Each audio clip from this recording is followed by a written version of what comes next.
I hereby call to order this meeting of the Travis County Strategic Housing Finance Corporation. Let's take the roll. President Julio Gonzalez Altamirano, President. Vice President Lisa Reams, Director Keisha Prince, Director Wilmer Roberts, Director Jan Wenig. We have a forum. Let's move to our public forum and citizen communication portion. Do we have anybody that wishes to provide public input today? We have Miss Gabby Garcia signed up. Ms. Garcia, you got 3 minutes. How many minutes? I call it signage now. Okay, ready. Good morning, my name is Gabby Garcia. As you all know, I'm an organizer with FASTA and I work with the neighbors at Rosemont Tenants Association. Last week, Rosemont was sold to Hayden Blade. The sale happened despite the SHFC staff's continuous failures. Staff failed to lock in the offer for $43.5 million that the board voted for last meeting. This incredible oversight resulted in Hayden Blade having the upper hand when the bank sent the final foreclosure notice. They were able to put in new offers. And both tenants and SHFC are lucky that Hayden Blade didn't shortchange everyone.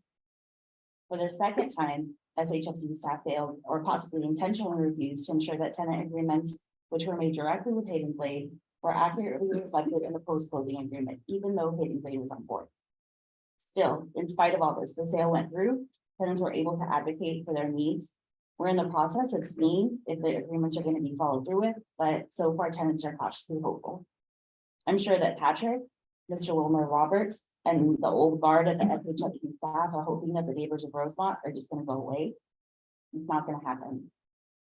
There needs to be accountability for the nightmare that tenants have been put through. Anyone who learns about this situation is shocked by the level of mismanagement and dysfunction. Most of the members on this board took this position because you are appalled by what was happening at Rosemont. And we want to thank you for stepping up to try to fix this mess. Tenants know that this hasn't been easy for those of you who actually care. And this has been agonizing and heartbreaking and endlessly frustrating. And now that Rosemont is out of SHFC control, tenants need those of you that actually care to continue to work to reform SHFC. There needs to be accountability and assurances that this won't happen again, and tenants and FASTA stand behind you. The neighbors at Rosemont urge you to use some of the excess profits from the sale to hire an independent consultant to investigate what happened at Rosemont, exactly who is responsible, and how things can be rectified. The neighbors at Rosemont also intend to stay involved to make sure that excess profits are used for investing in long-term affordability, and this could be through a partnership with Hayden Blade or through another mechanism. Once again, I want to thank those of you who have been champions for tenants, who made them finally feel welcome in this space and heard. Thank you so much for what you've done, and we will see you all soon. Anybody else who wants to put something today? There's no one else signed up, but I'm not sure about those who are who have joined us virtually.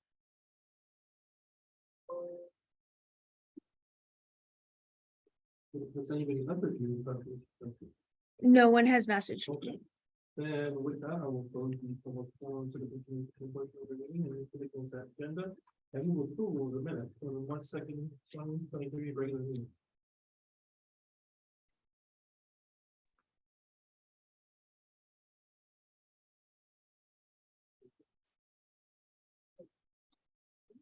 All those in favor of approval, vote. These are agendas.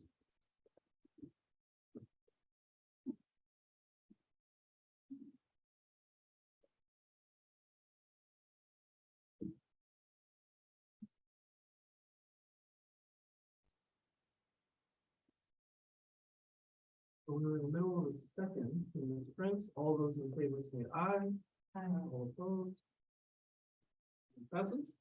We're going to move to committee reports of item number 5. Are there any committee reports that members of the board would like to share? I'm sure the HR committee report.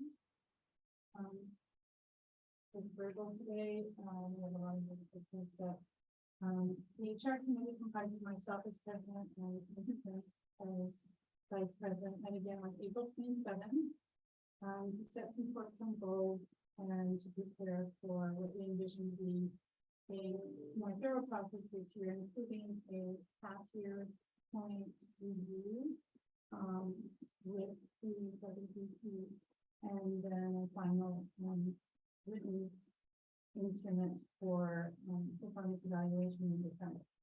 So part of our conversation included whether to consult with staff, including HR personnel, to Peglar to obtain a copy of the job description, a copy of the forms in place presently for all employees of the agency other than the executive director. So we've seen those. And we also are doing comparable performance measures used by sister agencies such as the Housing Authority of the City of Austin. And actually other housing authorities as well.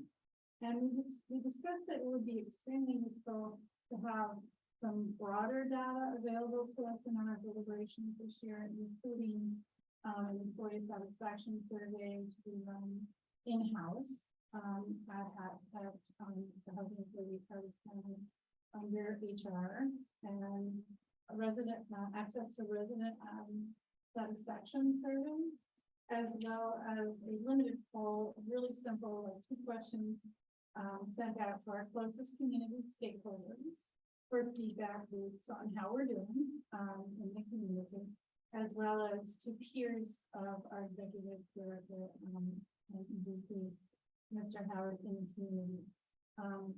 I did discuss this request with Mr. Peglar, and while he doesn't have any of those things in motion currently, I'll let him speak to the board as to the feasibility of doing this thing. It was our community's proposal that we're doing this mediation about it, and we'd be welcoming other board members' comments on that direction that we're going, as well as feasibility. That concludes my report. Okay. Any feedback for the committee report? My takeaways from what you said is we are still aiming to potentially revamp our winter evaluation. It will be in some ways impacted by some of the topics we discussed in the strategic reset, and we are still looking to have a conversation that is not as structured as we'll have in December, in June, to kind of at the midway point in the year talk about some of the things that we were excited about, some of the things we want to prepare for, and we'll set up the December evaluation. At the right time, we will have to take formal action. And we feel very uncomfortable with sort of switching things, and it's also very important to get obviously the feedback from staff and UP before we take formal action. But today's report on work in progress is very exciting. I think as we think about how we become a high-performing organization in the event we continue to exist, this is one of the key pieces of kind of achieving it. Any other feedback before we move on to committee report? Your takeaway is very accurate, I think, and reflects our deliberations thus far. And also that we really do want to follow the standards that I'm familiar with as a former government employee for many years of the mid-year review. And that is a collaborative conversation with adequate opportunities on both sides with the reciprocal exchange to clarify and make sure we're on track for an effective evaluation. I'm glad you said that, because I think one of the things that's always important as we aim for high performance is the staff also has to tell us of some of our own shortcomings, either in terms of policy or in how we are acting together. So that major conversation, especially with sort of our reset to a traditional mission, I think will be important. I don't believe there are any other committee reports. So seeing no further comments, let's move to item number 6, Executive Vice President reports, and then we'll circle back to our discussion item, which is a strategic reset. Oh, excuse me. Yes. I didn't get a response from Mr. Peglar, sorry, about the feasibility of entertaining those polling processes. Yeah, and as a reminder, of course, Mr. Howard is the only employee of SHFC. And so we should continue a discussion about how we would do internal polling of HATC employees and how that may apply to his role with a different organization, being SHFC. Also, when we're talking about the peers of his role in the community, we should continue talking about that too, because comparing his role to the SHFC to other housing authorities may not be accurate. And it wouldn't really be accurate. You would need to compare his role to leadership roles in other housing finance corporations, which there are. So it's a matter of, in an exercise like this, you want to get the most accurate data for comparison and measurement purposes. So yes, the feasibility of continuing the discussion and how to explore this, I'm certainly able to help on consulting with you on how that should probably go, or how that would give you the most satisfactory results. Are you able to, consider getting going on the stakeholder poll with other organizations just in terms of feedback about? So that's something I feel like you can move forward on. Yes, if you can tell me what stakeholders you want to talk to, so that we need to design something that will be appropriate for the stakeholders that will get you the information. Do any board members have any in mind that could come to mind right now that we can just offer info out there, and then I'll be happy to follow? In terms of the EVP evaluation, having Housing Finance Corporation leader. Well, would the leaders of the other local housing finance corporations think it's an obvious one? Some of the large NGOs that the housing finance corporations interact with. I think maybe setting up a process for us to provide this feedback would be helpful, other than message or Should we go there? in some other way, and then we can filter. Especially because we are missing one member, and we're gonna gain one or two in the future. Exactly. Okay, we'll. Incorporate their view. There's lots of options. We'll also have a message board together. If I may, Yes, sir. what are the ramifications of an evaluation like this, in your training and sort of, and then, since there's only one employee and maybe a part-time person, which is, I think, is the key, and there's maybe two people, or one or two people, they work part-time, so you're kind of limited in your scope, what you do. That's so true. It's very narrow.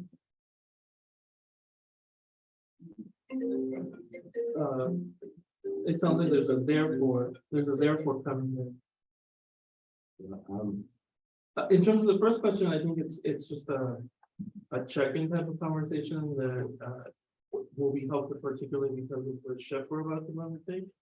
In terms of an implication, there is no traditional value in education in terms of compensation or any of the other big checklist items. It's more of a feedback conversation. On the second one, I think, yes, I think everybody knows it's a very small organization. The other concern is there's only, we don't have any more property like those like, so it is, we would be evaluating based on that particular piece of thing. How are all the others working with that? You know, what are the issues within those, and if we don't see those are kind of things we have to take into consideration. And to tag on what you're saying, a resident satisfaction survey would be so helpful. And that's what I think as well. Because we don't own them.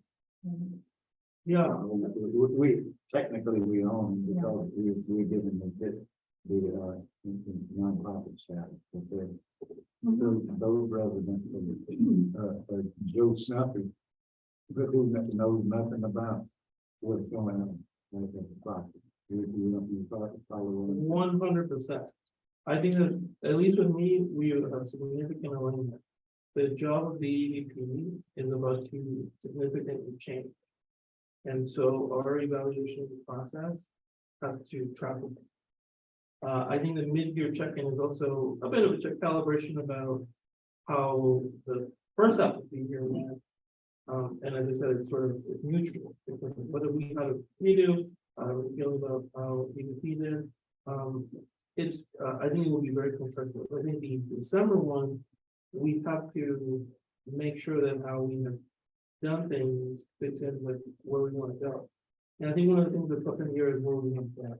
well, that's the point, you know, and that's the point, you know, I think the contract is still in existence with the housing authority. If we maybe look at other options, it may be pertinent to that, that conversation. Absolutely. I think everything that the committee has presented is in alignment with everything. I think they're anticipating exactly what you're thinking. And so we will get a shot at a dress rehearsal in June. And then we will do the actual thing in December. And I think everybody wants to make sure that in December we are evaluating in a way that is relevant to what we end up deciding we want to do, which we'll talk a little bit more about in a second. I appreciate that. We know that the alignment is in order and we hope to follow suit. Thank you.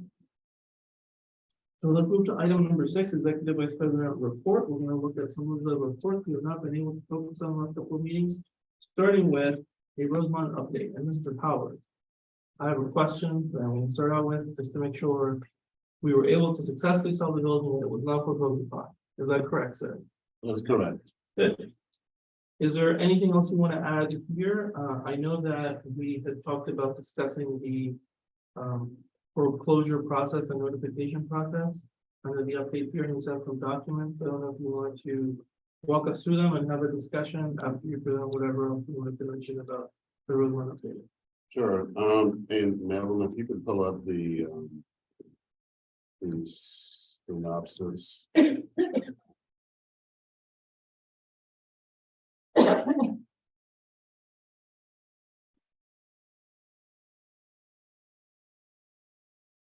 Okay. So, obviously, since October of last year, we've been talking about the disposition of Rosemont. And as you all are aware, there were a number of concerns, specifically related to some of the contractors about payments. And most of that was predicated on the notion that once we received our insurance claim, which we fell far short of our expectations, that we were going to be able to resolve most of the issues related to the extent of the payments due out to contractors for work performed. As you all are aware, we only received about $4 million, and our expenses exceeded $7 million. As related to the issue of the contractors and what we owed. So obviously there was discussion about what we would do and how we would address it. But the understanding was that whatever decision was made would obviously have a bearing on how we would address those outstanding debts. And we received some non-solicited offer back in September. The board discussed that offer. All that's not included, but I'm just going to start bringing you up to sort of December. We obviously entertained that offer with some discussion, thought it had some merit, and essentially decided to put out a solicitation, which was extended into December. We selected an entity to move forward. So I'm going to sort of fast forward to December as I'm discussing. So subsequent to us, right prior to us selecting an individual group for that, we did receive notice of concerning the potential of a default. And that was promulgated on the fact that there was liens that were placed against the property and that warranted us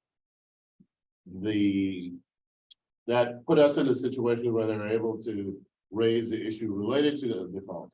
Again, the plan, we already had a plan in motion, so for what it's worth, we had already decided that our plan for disposition was gonna resolve the issue related to default or anything else related to the default or foreclosure for that matter. So the subsequent notices that we received followed suit as it related to what was concerning related to the lien holder, but the plan was already continued to be in motion. We worked with Foundation Communities up until February 22nd. They gave a notice for us that they were no longer going to participate in the process, and at that point, well, I'm skipping a few steps here. We did get notification again, and we did reach out subsequent to the receipt of session. In each case, our attorneys were reaching out to those individuals, making them aware that we received the notices and that we were moving forward with our plan as we continue to do. Through the 22nd of February, which I mentioned, we received notification that we were going to have to shift gears because the original selectee was not able to follow through on the purchasing of the property. So at that point, conferred with the president, and the plan was to come up with an alternate plan staff to present to the board at its next meeting, which was in March. At that time, we discussed a direction going forward, which involved a collaboration of two of the interested parties, and that continued to ensue up until the point of sale on last week. Obviously, the details I'm leaving out, but there was much discussion related to that, in terms of the items included within such. But again, that's kind of how we got to where we got to. We had multiple versions of the agreement, but in every case, the staff was conferring with the president on where we were, and legal counsel as well, and the prospective purchasers counsel. So there was it was I would say a very transparent process and a lot of communication back and forth related to where we ended up. So I would say, given where we were and based on the feedback and direction that was given, that followed through on that, which was directed of them, which ultimately resulted in the sale of the Rosemont. Thank you for that presentation. Any questions about the film? Sorry, I was moving through it. I realized that the slide wasn't moving, but Any questions about the presentation? The technology? So first, I would just want to recognize that staff assembled a good timeline here, something that we can all be on the same page about, which is I think it was partially in response to a request I made at our last meeting. The request was for copies of our response to the notices of default and our response to the threat of foreclosure as staff proceeded through these difficult times. And I do see that on January 18th,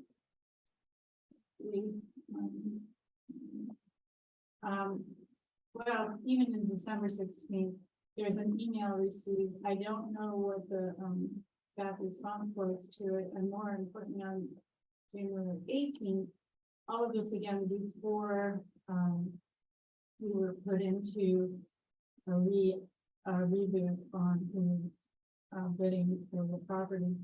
on January 18th, we still did work in the foundation planning. There's notice that we SHFC, we received a 60-day notice to cure, but in fact, we didn't receive it. I didn't receive it. And I don't know what the response was. And I just want to comment the pattern of slow or no communication to the board when there's a hard discussion to have, when it's going to be hard, when the news is not good, the news and it's really helpful to have that. You know, it's really informative to know what the risks and issues are as we proceed to something that's ginormous as the sale of the one property we really own. There was on property, not to mention the distress of this property physically and the distress of the tenants of this property. And so having those hard conversations and being able to be creative about solutions that might help the tenants, that might help our process, that might result in a better outcome, frankly, than the one we have, remains in my mind something that would have been nice to be part of our process. So I appreciate the staff has assembled this timeline. It's extremely helpful to get organized around one page finally and to see some of the milestones along the way, or looking for this sinking ship. And I'm still wondering about the response from the staff. So that's where I'm at. Well, if I may, we were in a signed contract during that time. Foundation's community that was buying, and they were in their due diligence. They had 2 days, I think, to do due diligence. So if there was a potential sale and a commitment to sale, the board voted on. Okay, so yeah, to micromanage the decision is the, and I think the chair was probably involved in something. So to answer your question, the 118 SHFC received 60-day notice for Q1, the default letter. I don't remember receiving communication on it. If we were to look back at the communication between myself and staff around this topic, it was any sort of requesting information to kind of ascertain what we're at. I agree that the perspective we had at that moment, organizationally in the whole, was in the middle of a transaction. We believe it will be completed. So we have a solution to the issue. But there's sort of there's two different pieces. And there's kind of two halves of the ballgame, you know. So there's the post, that's the foundation community's communication to the board, and the pre-foundation communities. And I think if I'm hearing both Dr. Williams' concern as well as the feedback we've received in the past from the community with different levels of disappointment, is that there was not, the board did not grasp or seek to ameliorate the 118 communication and really the kind of 1216 communication. So, and if we sir, had, yes, sir, go ahead. may I ask, I mean, are you suggesting staff was given the direction to move forward as we did? We did receive communication and we did have a plan and we were executing the plan. Yeah. The notices were all received. Legal counsel was conferring. Some of why we don't have correspondence and some of this was verbal communication between attorneys, but I guess I'm trying to understand if you're suggesting that if you had received the notification, were we going to change courses when we in fact had a plan of action that was still being executed? Now I do understand, so in every case, all of the staff actions were taken as a result of the board direction. So if we're suggesting that your inability to know all of the receive all of the notification would have greatly altered your decision to not move forward, then I will take responsibility for that. If you're suggesting otherwise, then, but I believe staff was executing your wishes the notification is, you're right, we talked about the fact that this is new for staff and for the board in terms of the level of responsibility and communication in terms of what you would expect me to provide to you. But I got clear guidance and direction, and we were carrying that, we were executing that. So if in the future we're suggesting that correspondence that will greatly alter our decision-making, then we would gladly provide communication to you. And as you are aware, subsequent to the receipt of us having this discussion, every bit of correspondence that we received, we forwarded those. So, Right. And so I feel as if that wasn't the expectation was laid out, and we were now suggesting that it had some impact on on the outcome, and I don't believe that it did. Right, so just to clarify, at least from where I sit, the goal of this conversation is performance improvement. Sure. And so one of the things we're trying to crystallize is a concern has been raised. We are trying to understand the concern to see if it was the result of entropy. Or if it's something where policy, choices, standards can help prevent future versions of it. And so the issue here is not that the attempt to finish the deal with financial communities or finish the deal with Hidden Glade was outside of the bounds of direction. It was under what condition and what pieces of information are relevant for the board to know, and on what timeline. And so the debate that we're kind of having is really more, not yet a debate because we haven't engaged on the actual topic, is Sure. we do not want to know, I think the board does not want to know every single little bit of legal correspondence. That would be very, very unpleasant. So that is not what anybody is suggesting. What we're suggesting is, let's clarify for ourselves, what is the standard? And I think, and then when we talk about what is the standard, it's like, what should that be?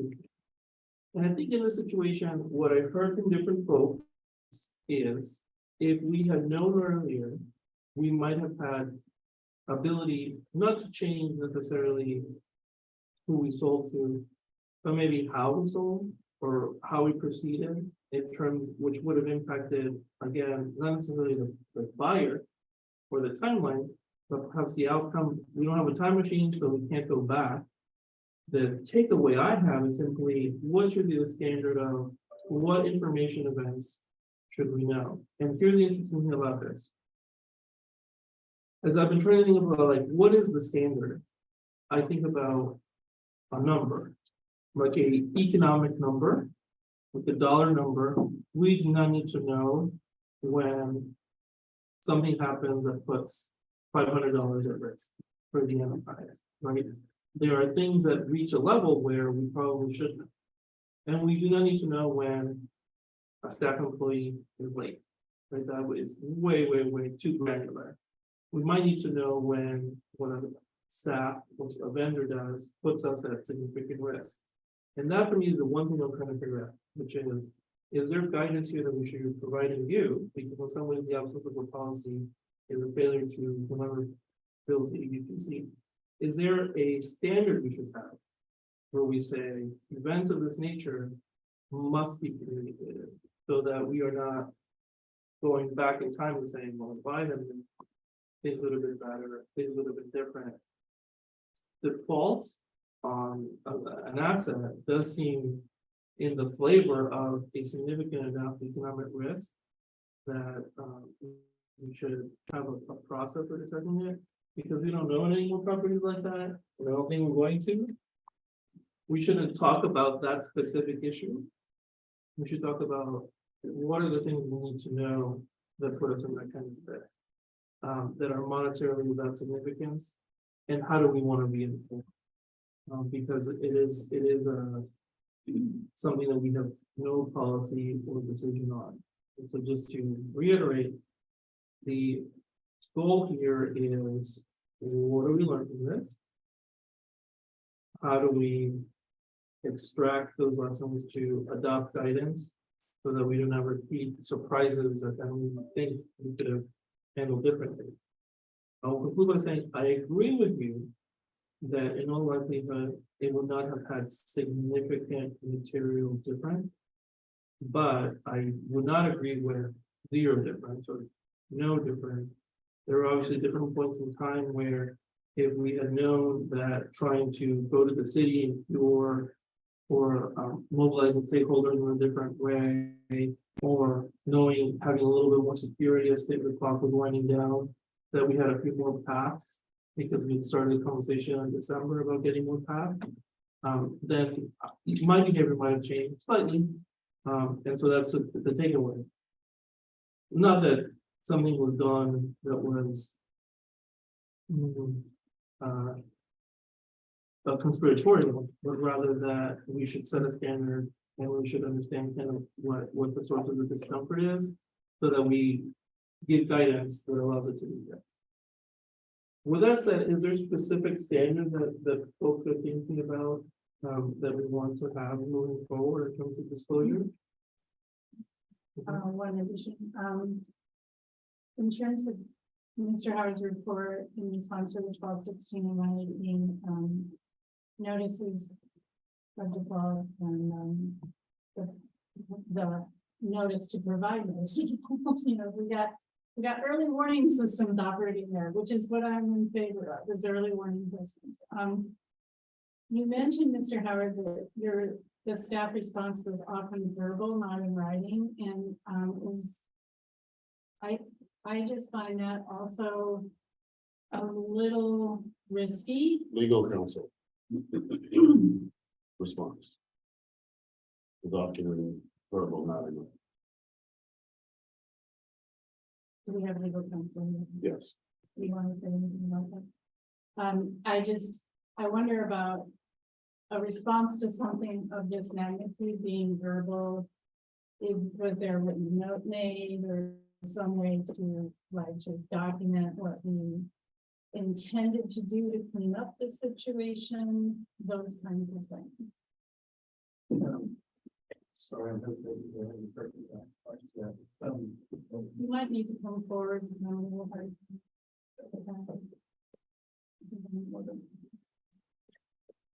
Sorry, I was thinking about how to answer that. Sure. You want to introduce yourself? Yeah, sure. I'm sorry. I'm Cliff Blunt anyhow. We represented strategic 20 years, 19 years, I think. So I would say primarily because the representative of Fair Creek and his lawyer are people that I've worked with for probably 25 years on different things that have been living very well. There were numerous times where we just picked up the phone and we gave them an update in an effort to try to maybe give them some optimism that we were working on this and to delay their actions. Ultimately, I do not know if they would have followed through and actually foreclosed 2 days ago, but they certainly gave all indications and their language was very aggressive about that. So I think we had to act and advise Patrick that they had the rights under the documents to do that, and that's legally indicated within the ground to go forward. But in answer to your question, I guess most of those conversations, not all of them, of that nature were by telephone, primarily to the lawyer that represents Fair Creek. You could certainly go back and provide a summary of when those occurred. Kind of a timeline similar to that. Maybe just annotate this one. Just that's fine. If I may ask the question, so early phases, early warnings are, the flares are going up. You're trying to shut it down, and see if there's a way to delay. I think that's the word you use. Because these things don't happen overnight, even though we heard about it overnight. They go on my understanding for foreclosure is a pretty prolonged process and it takes, some instruments of law to make it so. What was your sense? You just said you did feel this was going to happen May 2nd. My sense of it was that they had the legal right Yeah. to do that, and Can you elaborate on what that legal right was based on what? sure, failure- when the, well, I guess back initially, when the financing was completed, the bondholder through the trustee had a deed of trust on the property, which is essentially a mortgage. And there were covenants in that document, near the loan documents about certain things, and if they were violated, then the bondholder would have the right to kind of direct collection proceedings, including foreclosure. And you were aware of that, and that was some languaging that you were part of creating, right? Oh, yes, Yeah. we reviewed it all This is standard. originally, and it were very standard documents, that were used. The two primary, I guess complaints or breaches, were number one, the mechanics and material liens on the property from the various contractors. And then secondly was it was a little less concrete, but they relied on some general covenant language in those documents regarding the City of Austin building code issue. Okay, and so all- two areas, condition and. liens. Is that- Right. Is that what we got? Okay. And that was the nature of their notice of default and the 60-day default letter, and then the actual default letter relied on those two covenants to declare the default and to proceed on down the foreclosure path. Under the property code, they have to give several notices, as they did, to schedule the foreclosure on that second. Obviously didn't happen because the property was sold by them and they were actually paid off last week from the sale. So,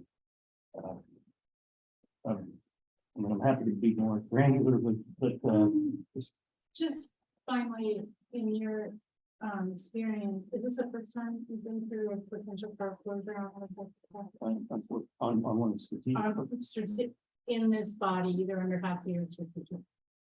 I don't recall there being another property that So it's a little unprecedented.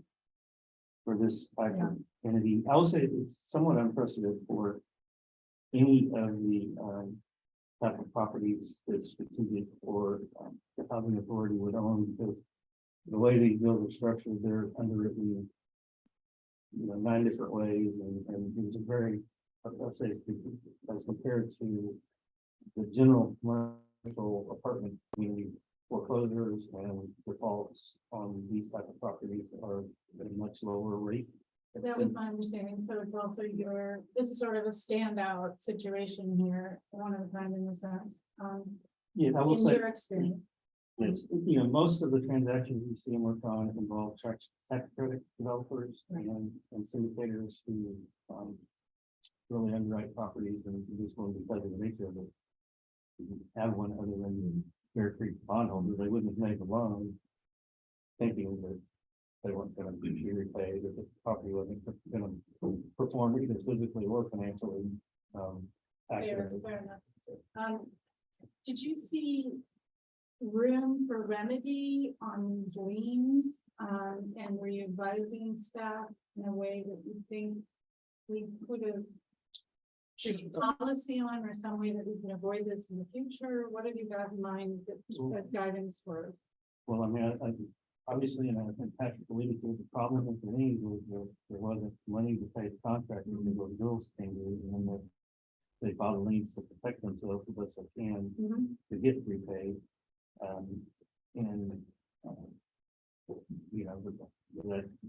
There's a myriad of problems. I think one of the biggest ones was the insurance policy settlement, Sure. and which we weren't involved in.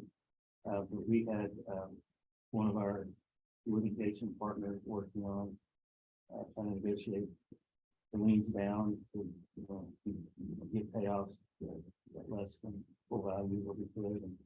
And we ended up being successful getting all those, released, we would have had probably closing on the property last week if we hadn't gotten them all released, that was condition of the contract, so. Those ended up being taken care of, I think the last one was released about 2 weeks ago. And that was taken care of, to use your word, But- by but- negotiation. By negotiation. That and could have paying- happened earlier. Well, sure, Okay. you know, it's just a And then matter of- on the other ground, for the fault of conditions and the code violations, can you speak to that? And that's what was affecting the residents, so prevention. Sure, we have not really been involved in that aspect of it. I think, my understanding is that there's a consultant or several consultants working on the different types of code issues with the city, and we've not been engaged to work on that. Thank you. Right, regarding further questions, my request would be. The issue, the systematic issue I see here is sort of, what is what's supposed to us? So either staff initiating a direction in writing that becomes a standard, or interested directors initiating that direction for us so that we can approve it as part of the expectation. The role or how we operate, that would be valuable. I do think there will probably be other in the future opportunities to continues to operate moments where there's new risks and there's new risks that have significant monetary impact, and having a process for notification allows the EVP to know there's a checklist so that they're protected from post-talk concern. I think that would be helpful. It also protects the directors in the community about finding out at a time that they eventually goes the wrong moment. So I will wait either, staff or director direction on any policy change or procedural change if it's not. Something like it takes this conversation. Well, first, I'd be happy, it would be very useful, I think, to have, Mr. Howard speak to this, in some written form as to when would be a good time to initiate notification to the board, but on that point, was there a thought process you went through on why you didn't? I got direction to move forward. We understood. I had legal counsel surrounding me, and I was moving forward as I felt directed. And that's what happened. So I believe that we all knew that the potential of foreclosure was imminent, right? Because they gave a notice. We were aware of such. We wanted to move swiftly and move forward quickly. We had foundation communities moving forward. We felt like in 60 days, we were gonna have a plan. In February and January, we talked about where we were in that process. We had a hiccup in February, and so the thought was we would be closing and it would be a non-issue. And so we continued on that path. As guided, I had counsel to provide the feedback and the input, and we were moving forward swiftly as I was directed to do so. So I felt like the board gave me the guidance direction. I had the counsel, and we collectively as a team could move forward and make good on your wishes. Anything else on the road? Okay. Let's move to item B, SHFC portfolio overview. We have to provide a general update about other properties. Keith, which handout am I, Mr. O'Hare? Where are you? All right, sir. All right, what handout, which item in my board report should I be looking at? This is the report. Yeah, that's right. It's this one, it says. Like that big. Item table. 6B. It's, Keep going. It's page 6, if that's helpful. This is, that's pretty much been our standard, update, just a recap of the properties that, Strategic currently has in its portfolio, the number of units of the breakdown of affordability associated with each property. Those properties that are under construction are noted as being such. And an occupancy figure is not reported for those for obvious reasons. You can scroll down just a little bit. Thank you. We are currently at 92% occupancy overall in the portfolio, which is good. We still have some properties, Hines on Farmer, 1 and 2, as well as Colorado Creek and Creek View that are down in the 80s.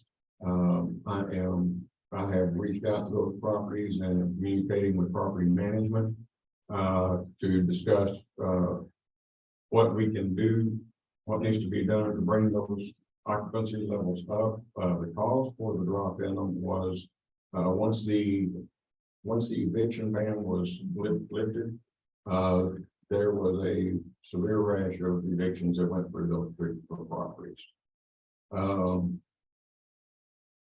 So that is what we're looking at on this report. We currently have a total our development total units that we have developed is just over 5,000 units. And then there are 3 properties down below that: Canyon Ridge, Parkside Crossing, and the 9 at Shoreline. We were involved in those properties, but only as issuer. However, we did serve a role in that process, just like any other HFC would. So we do give ourselves credit for being part of the creation of those units. Any comments or feedback on this report? Hey, thank you for your report, and on that, again, when the eviction ban was lifted, Yes, was the cause primarily non-payment? yes. Okay, and do we offer services to residents who are facing problems meeting their financial responsibilities to avoid displacement and to avoid eviction, which once it's on your record, you can get housed again? What do we do Okay. for the residents? I can tell you what we have done. Mhm. We in this case being, Well, we is 2 parties. One is the property management company that has the day-to-day responsibility of managing the property. The remedies that they use to try and overcome these situations is they will work out a payment agreement, depending on how past due the resident is, and try to get those unpaid rents repaid over time. Sometimes those are successful, sometimes they're not. From the standpoint of strategic, we applied when we know there is an availability of rental assistance funds, such as the Travis County makes available.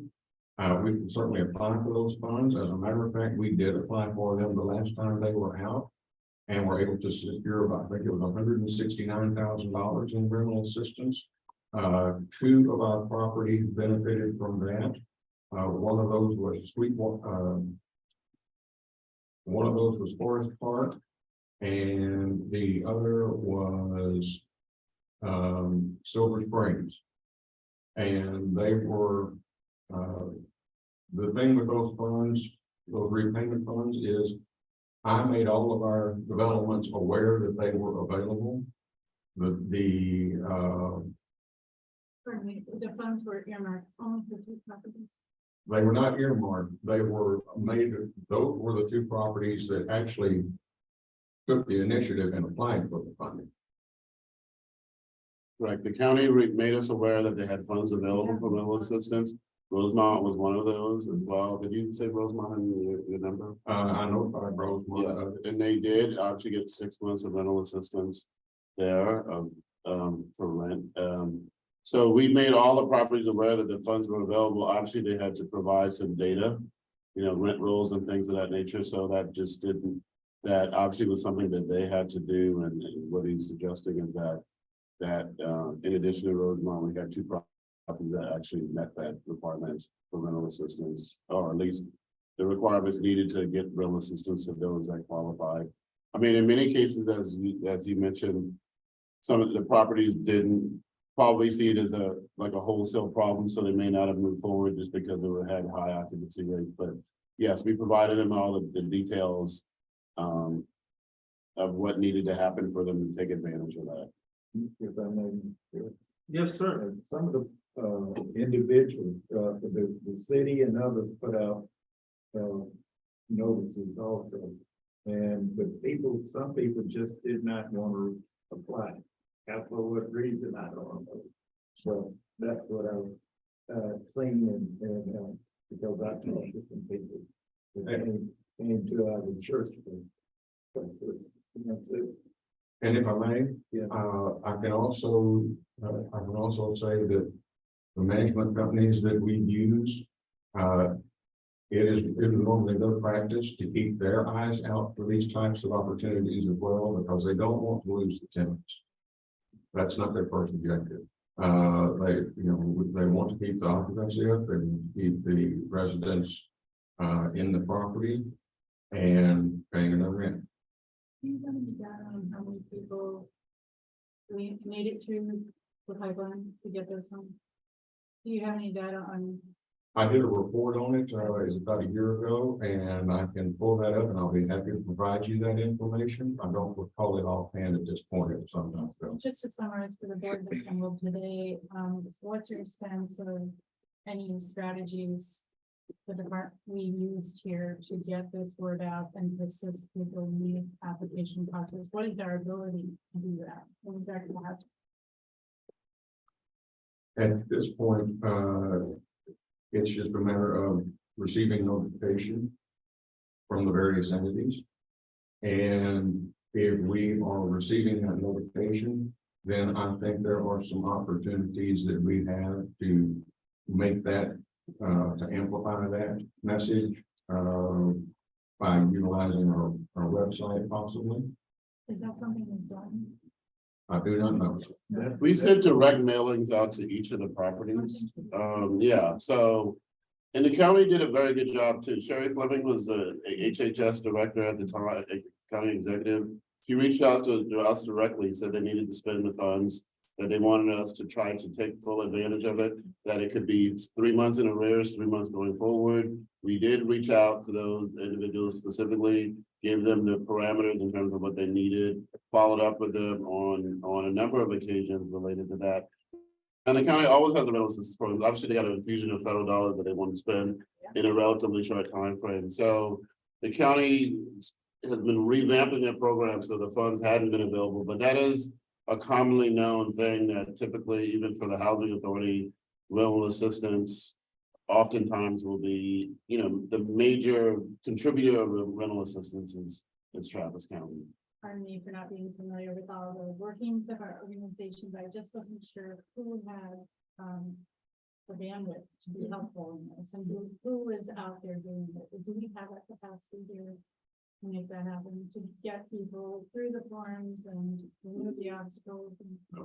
No, ma'am, not at all. I mean, to be honest, no. I mean, I think we obviously, because we're liaison with Travis County, have a relationship, they always make us aware of those, and then we try to put the word out. But I mean, they needed to provide the rent, they needed to do some due diligence, and obviously that's, work that we obviously wouldn't be able to. And I believe the big push ended in September last year.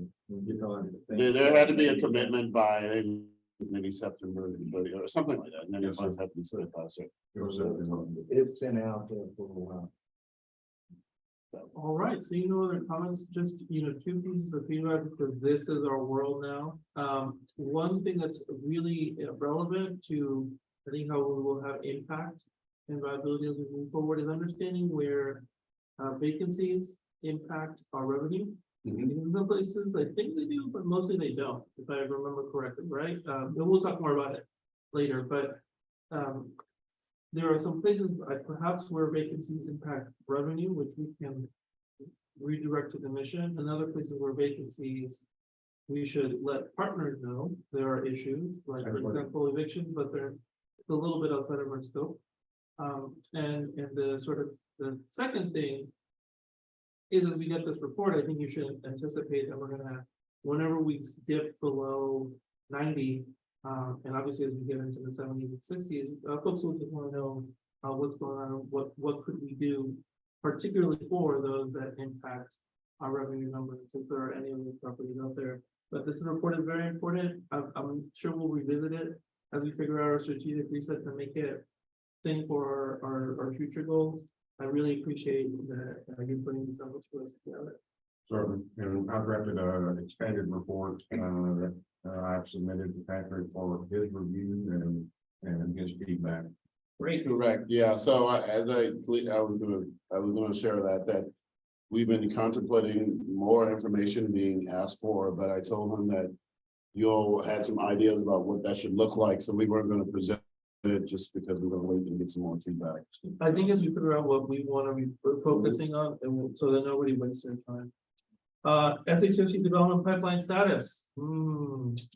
We have Daphne Flats currently. Okay, Um, this is a construction on that, no? No, sir. No. Not yet. They are waiting for the award of their 4% tax credits from TDHCA. Right now, it is anticipated that will occur at the TDHCA board meeting in June, but it's possible TDHCA could defer those awards until July. Which would mean that if that were to happen, they would close on the award in August. And then we would be breaking ground and beginning construction. And that was an update I received a couple of days ago after talking with the contractor, talking with the developer. Any questions about that pipeline? It's page 7. Any other items on the development pipeline? The first one. No.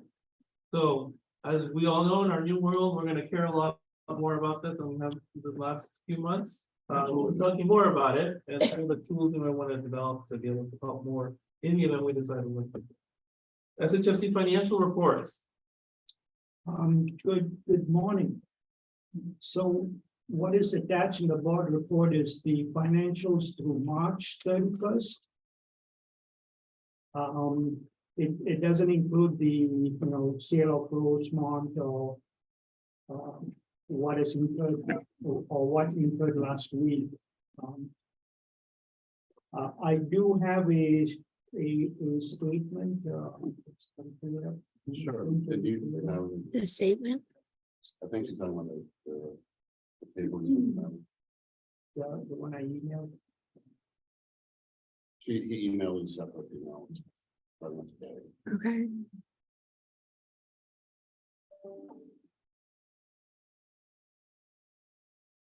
This one. So this is the, this is a preliminary, information. This is all the funds we spent on Rosemont by advancing funds to Capstone to pay for the construction expenses and also for some of their operating expenses because of the vacancies. They couldn't cover the operating expenses for several months. So in total, we expended $19 million.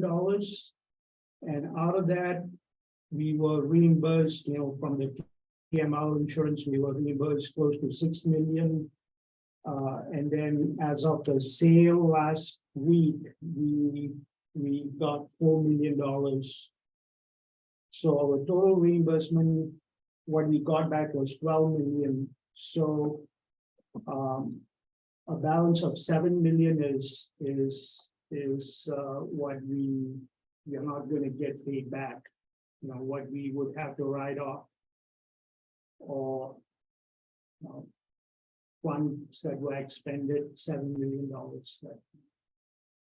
We had previously discussed the financial stabilization plan when we were about to sell to FC, and we need to come back to that to make some choices. You have presented some choices in that plan. I don't know if you recall them. Obviously, there's been some development since then, but we will have to make some decisions. I think, I hope everybody understands this table. And so, because it will be very important for us for the year and potentially in our audit findings, which, our audit is underway, as I understand. Yeah, it's almost completed, but, there's no findings on it. No, okay. Do Good. we have a hard copy printed? Sure. It didn't come in the attachment. Yeah, Yeah. it was Let's just get a hard that, copy before we leave today, Sure. and I don't think I have any questions, but I also can't see it. Oh. So I'm- sorry, it was just doing my prepared best here. this week.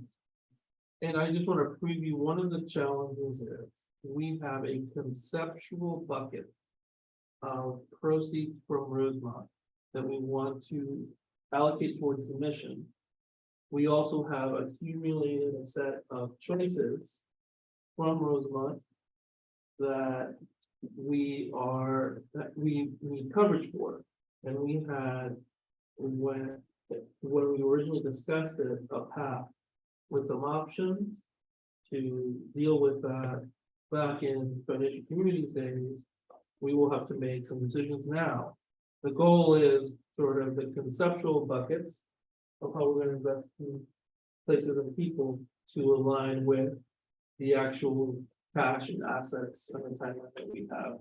And it sounds very difficult, but I think we have it within ourselves to figure this out and serve the mission regardless of what happens to us in the.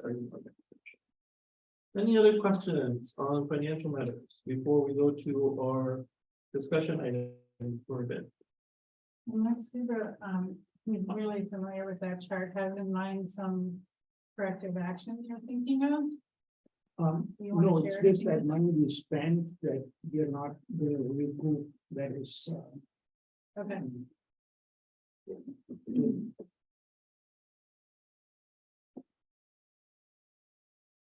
Our experience has had a price tag, okay, and so we will have to deal with that and take some steps that are unrelated from this position, the sale we just took. And we have the PowerPoint and documentation for that. We're gonna revisit it. So we will need to make some choices, and regardless of what we end up deciding about ourselves. That said, let's talk a little bit about that. Discussion item, strategic reset. So as we all know, for a significant amount of time of the new people and the veterans on this body, we have been very focused on what I would describe as property management, and financial issues at Rosemont and SHFC related to Rosemont. We are now going to undertake a transition. And so we have to decide, as the current board, a variety of big picture choices. What do we want to focus on? How do we want to do it? Do we want to talk to the commission or support about us and what we should do? And so for our next meeting, I wanted to set up a reset discussion that goes back to understanding some of the basics that we might have never gotten to or forgotten or gotten blurred because we have focused so much on a property. And there were some pieces of context I wanted to set today through Mr. Howard, who had previously presented to a public review on some of these items at PATSI, to give us all a sense together about where we fit in, some of the limited tools we have, and therefore some of the things we want to figure out, ask about, have research, so that our June conversation can be much more effective. I wanted to start with this wonderful slide that you presented at PATSI some time ago, Mr. Howard, to provide a little bit of context for all of us of where we fit in just the county picture. And when Mr. Howard is done talking about this ecosystem and some of the other materials, we'll talk about some of the you might want to prepare for to have a in-depth discussion about our direction. The floor is yours, Mr. Howard. Sure, so we talked about some of this at the Housing Authority, maybe a month or so ago, and we've expanded the slide just to include some other things. So I essentially said that the citizens of Travis County sort of at the head, and then we talked, the Commissioners Court obviously appoints through enabling legislation with established the creation of a housing authority and a housing finance corporation, 1975 and 1975 and 2004, respectively. The housing authority does have two affiliates that do affordable housing development, Facilities Corporation and Development Corporation, and then it has a sort of a foundation that does wraparound services. That being said, that the Strategic Housing Finance Corporation created in 2004 was specifically created to do a down payment, or so I should say a lease purchase program. It purchased 177 houses, and some of those kind of went into foreclosure, but we did, when I got here, we had 4 houses left. And we did sell those to those occupants, those residents who have been long-term occupants of those homes. So eventually got into tax credit development. I think 2006 maybe was the first tax credit project.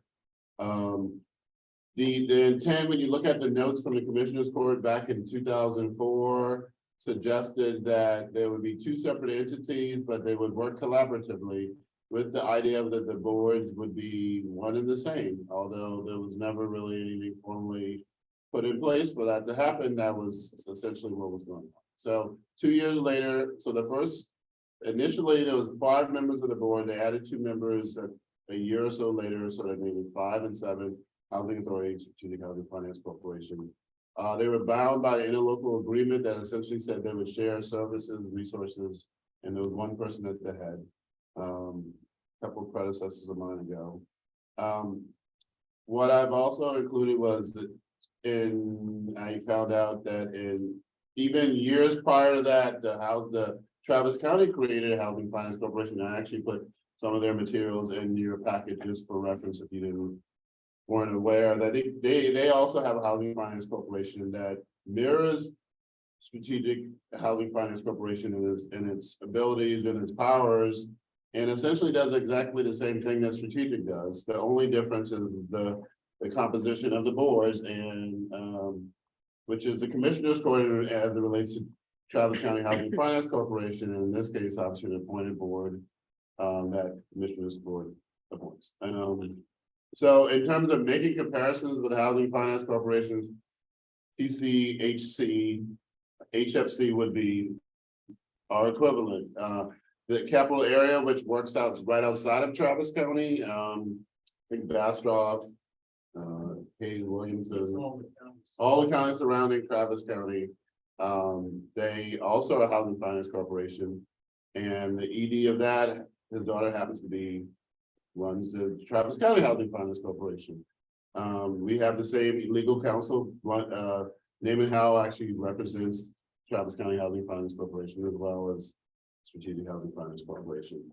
Having said that, the primary source of funding is tax credit development. In most cases, the 4% non-competitive tax credit, tax credits. So again, our competition, if you will, or counterpart would be Travis County HFC. The city of Austin has a housing finance corporation as well. They're primarily focused on really Project Connect and developing deeply affordable units.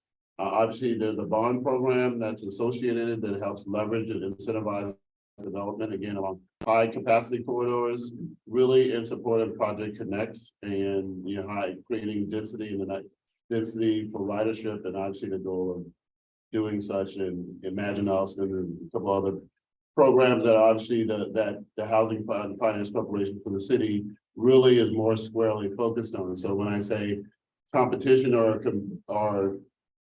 comparing entities, we're really talking about Travis County, not so much Austin Housing Finance Corporation. City of Austin Housing Authority does not have a housing finance corporation. Obviously, they have the same powers as Housing Authority of Travis County does, which means they also have a public facilities corporation. But they also do tax credit deals, where in the case of the Housing Authority of Travis County, because there was a sort of a symbiotic relationship and in a local, the Housing Authority has never entered into any type of tax credit development. This Housing Authority of Travis County, but they were sharing resources, so most of those strategic, in this relationship, those developments all fell under the guise of Strategic Housing Finance Corporation. So again, that's typically the method by which development occurs. We can go to the next slide.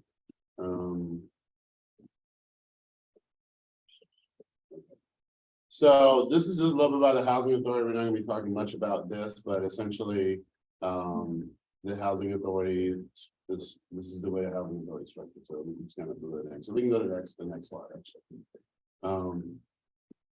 So, and I'm sorry, I hardly read this here. So we essentially, what we're saying here is that we're just talking about basically what the interlocal agreement speaks to. It really speaks to administrative expenses. When we alluded to the fact that there's one employee, I'm the one specifically assigned to SHFC.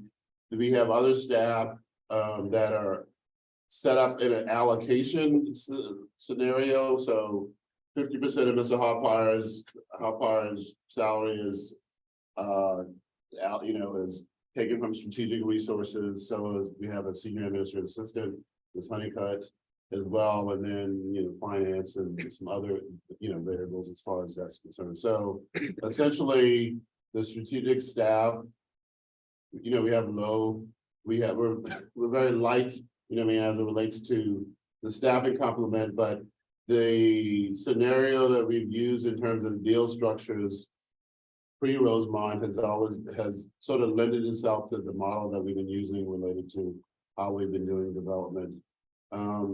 As it relates to development in the future, there's been challenges related in the past year or so with more competition related to the tax credit development realm, and of course the interest rates have sort of had some adverse impact.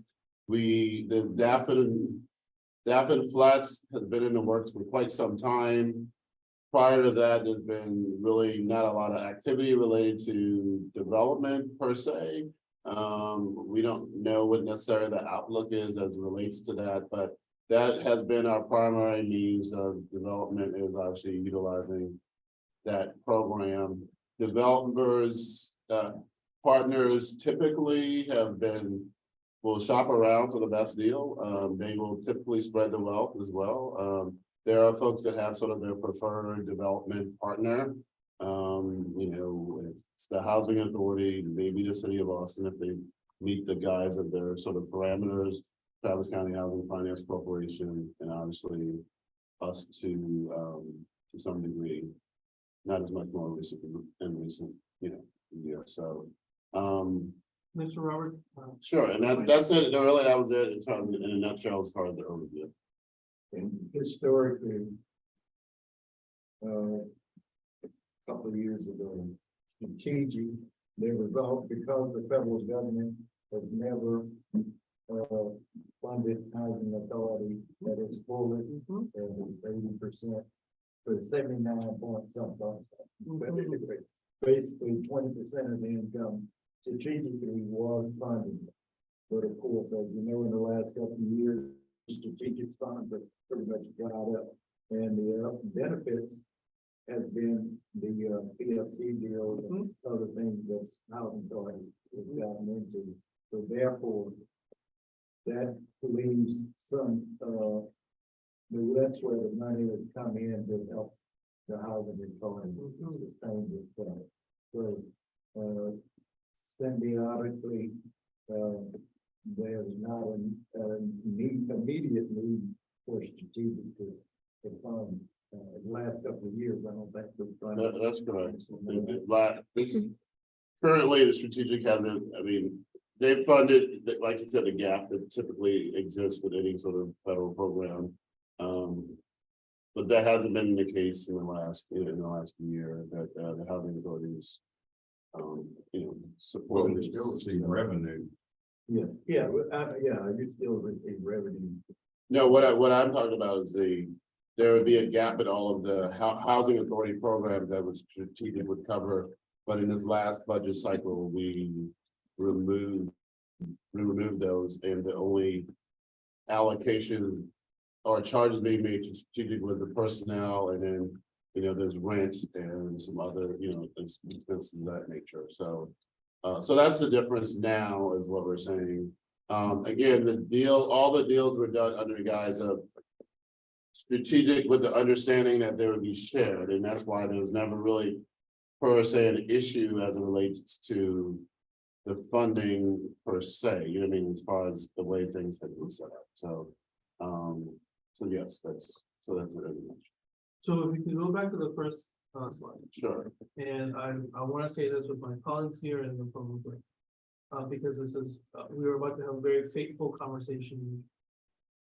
One, the goal is increasing the supply of affordable housing. My loyalty is for that. Two, there is another chapter 394 organization under the county umbrella, not to mention the city umbrella, not to mention viable future and other places. And chapter 394 will give us our special powers as a board. In terms of tax breaks and bond financing, we'll talk more about that in June. But the reason that that's there is, you know, why are we special? It's because we have certain special powers that allow us to support the penciling out of affordable housing. Three, as Mr. Roberts said, and I think all of us have figured out, we are no longer a significant contributor to the operational support at HATC, in particular because now they have TCFC. TCFC is not immutable. It is a very interesting vehicle. I would not assume that it will necessarily exist and operate forever the way that it does right now. Facilities corporations of the state or in this county. But for now, they have that. So we are no longer necessary in terms of our development revenue, keeping them afloat. We, through our revenue that we do have from historical deals with potentially new deals, do in some ways offset expenses, although obviously staff expenses, rent, and other items, although obviously the last few years, at least in terms of staff, there is an argument to be made that we've taken more than particular. And so we do not have, if you look at the chart, at the moment, any comparative advantage or anybody that depends on us. There is nothing that we are necessarily adding to the table. We have some assets, which is that previous chart you saw, all the properties. But when we say assets, it's not like we own them fully. They are not our properties of Rosemont. We, in this, through the use of our powers, are owners in a way, but we do not control them. And then we have limited visibility into them, we have limited operation control, as we have talked about in the past. So one of the things we have to decide is, given what we have, and the ecosystem that surrounds us, and the changes in our role, what do we want to strategically do? Where do we want to contribute? Now, there is an argument to be made that there is still a reason to have 7 volunteer community members with chapter 394 powers and existing assets doing fill in the blank. But if we do not figure out what the fill in the blank is, then maybe we want to think about a future where we don't have assets and are not part of the competitive landscape for the county. To figure that out, I thought it was important for us to just have a preliminary understanding of where we are in a post-Rosemont world, as well as talk about in June about some of the strategic options available to us. And so for June, I wanted to kind of get a little bit more of an explanation so that everybody on the board understands chapter 394 well and our special powers. I also previewed with Mr. Howard our need to understand our interlocal agreement. We should all go through it together and check with the key pieces. In chapter 394 in the interlocal agreement, both talked about what we would do in the event of an interested dissolution. We want to talk about the 3-year SHFC outlook because, as I said, we have assets. We, I believe, still have some pieces of liability perhaps that we need to take care of.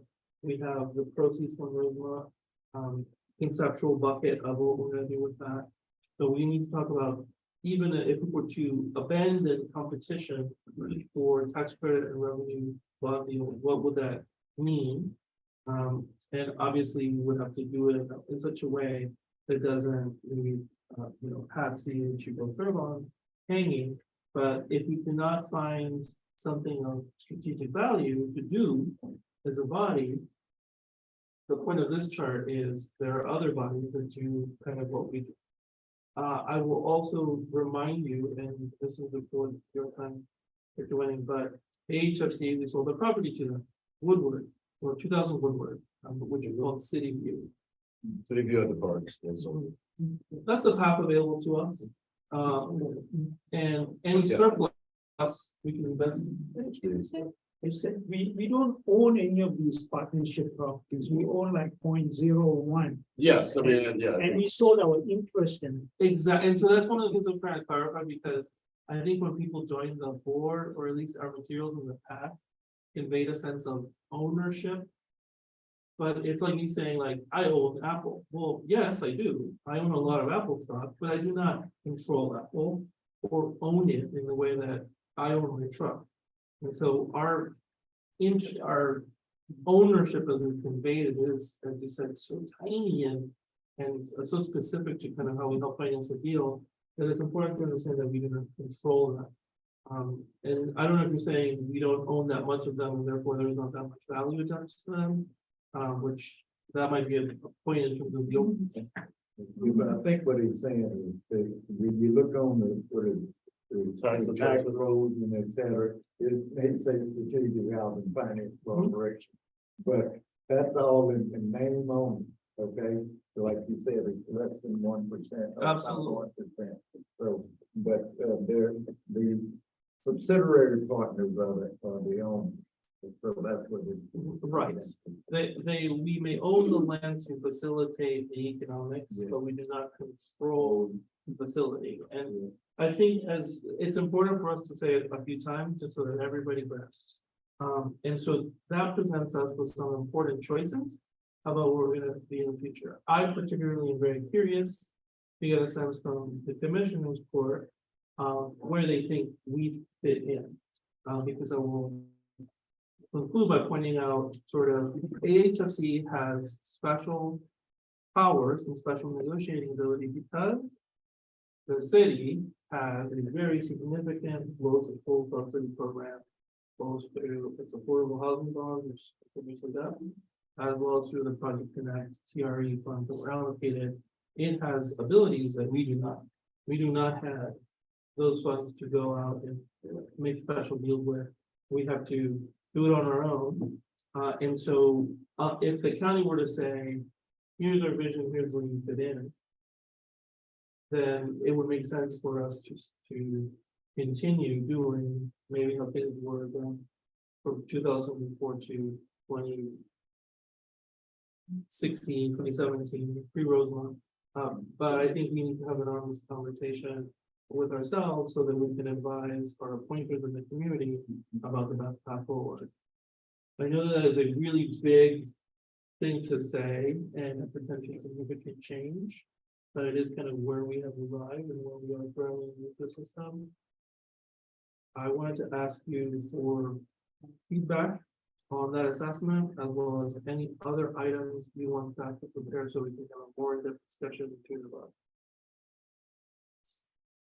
Can I say one thing before you make comments? Yes. Just as to add, I think one of the things that I think has never happened, and it occurred even when I first got here, this county was formulating some housing policy, and we weren't necessarily at the table having the discussion as a partner, and we never really have, and for whatever reason, right? And so I think, so sometimes we just kind of semi-inherited or sort of circumvented, and then a lot of times housing numbers may be presented and ours are included, but not necessarily as a result of, you know, the buy-in or direction or, hey, we're working collaboratively, you know, but it's included in them. So I would say for the organization to be viable, and I know you all are talking, you know, I'm gonna make comments about what you think, is that there needs to be, as you mentioned, some conversation about how the entities will either complement each other, how they will support each other in some way, even though you're competition to some degree. You also, there's a large need for affordable housing and there's a lot of work to do. So theoretically, there could be a role if it's not just simply, well, you all will continue to do what you're doing, good luck. And we will continue to do what we're doing and we'll see where the deals end up falling, which is, to be honest, is what has happened to date. I mean, in my view, it's not been, hey, we're working in North Travis County, and you're in South, or we're working somewhere, you know what I mean, that sort of thing. It's never been that. It's just been wherever they come, whoever they come to, and whatever deals they like, which is obviously the developer's choice. So it's never been anything beyond that. In addition to the Travis County is expanding, at least the city of Austin is expanding. And we'll ultimately, where, you know, we could be out, if you're going 290 east to almost Elgin at some point doing things where we've historically had an issue with the, housing authority in the city of Austin where they did not want us to, deal, we have to go get permission from them and all of this kind of stuff, which is, so, and that's been a sticking point. And, of course, we've had lawyers that tell them that they are walking up the wrong tree, but it doesn't necessarily fit into place. They've got one of my closed mouth. They want to be the control of entity of everything in Austin. So there are some possible benefits, but I think we are the great because we've been here for a while. Yes, sir. Well, we are almost done. Do you need to take a break right now, sir? Or do you want to let them do comments and then? Yeah, I can hang on. Okay, yeah, that's okay. If it was not too long.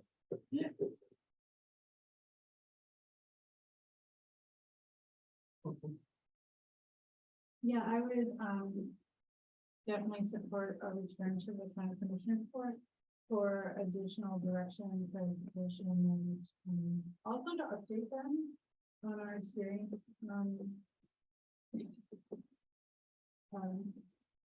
attempting to get support there, where there was none. So that might be helpful too, so that we're really clear on what the future holds, whether that's something, you know, we can expect in the future towards our relationship or not. Specifically given the situation with comparable entities that have tremendous access to funding and revenue streams, which we don't have. So that's one thing, and also I would be interested in hearing more from Mr. Howard actually at our next meeting about his thoughts on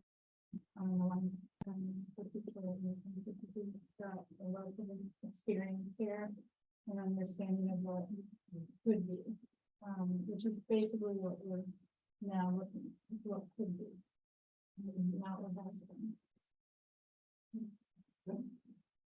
And with that, I will say, if you have specific things that you want us to research, the staff or me, ahead of the June meeting, let me know through the message board what that might be, or hit me up after the meeting in person. With that, I will entertain a motion to adjourn. So move. Okay, can I get a second? Okay, all those in favor of adjournment, say aye. Aye. All right, we are adjourned. Hate to run out like that. Thank you, Mr. Roberts.